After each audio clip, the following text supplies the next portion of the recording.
hazvina kumira mushe hama dzadiwa iko zvine zvindiri kutambira shoko rinosiririsa kubva kumaningirikini kumakots uku pari kunzi zvoni madzibaba veshanduko vari kutamba Christmas vari murimandi, vari kutamba Christmas vari mukati, vadzoserwa zvekare zvikanzi tinosangana musi wa14 January ndo pamuchazouya. Anyway, please panguva yakadai so I think this is the right time to remember Madzibaba Veshanduko, to stand with him, his family. Vane vanao, imagine venyu vana mukutengera hembe dzeChristmas, muri kuitira vana venyu zvakasiyana siyana. Please do something to help panguva yakadai so. Munhu wese tinoziva kuti kuZimbabwe breadwinner ndiani? Baba ndo the breadwinner. But breadwinner ari kutambira mukati. Ende nguva yareba kubva pavakabatwa paya guys, if you still remember, kubva muna October vachingori vakabatwa up to now tatomuna December, gore rapera takuvharisa gore.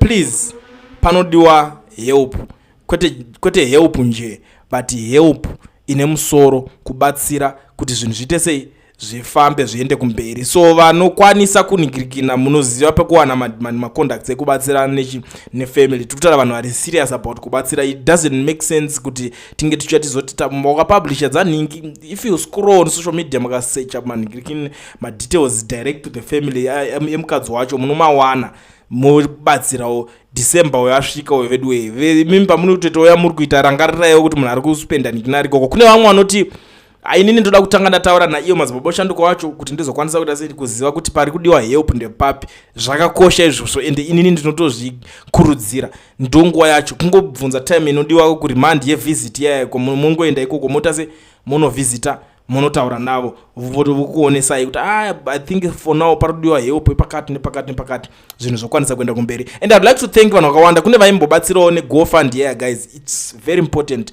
It's always important to know kuti munhu ane vana vanenge vachienda kuchikoro. Iye as a breadwinner zvinhuwo zvakatiwo imimi musemuri yeZimbabwewo yairwirawo kuhondo because ndo atomawo veteran nguva ineyi.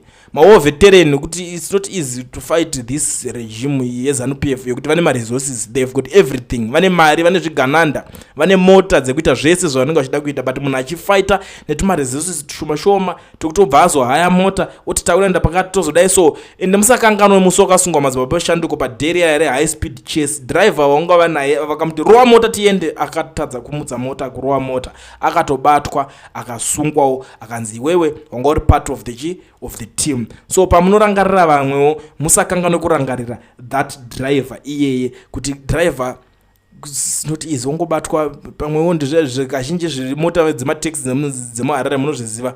Unongoita mota dzindedze kuhaya, unongohaya kana kuti kana isina kuhayiwa munhu anenge akaemployiwa achishandirawo someone. So obvious musi unosungwa muridzi wemota anongotora mota yake otoisa umwe driver and life goes on. Hapana pangazomirira kuti driver wongo uchiningirina uchishanda saka tauda kutamba tichingokubatsira kana kuramba tichingokupa pay. Anongoita move on zvakangofanana nemabasa kwamunoshanda imimi ukangonzi wafa mangwana vanongoemploya umwe.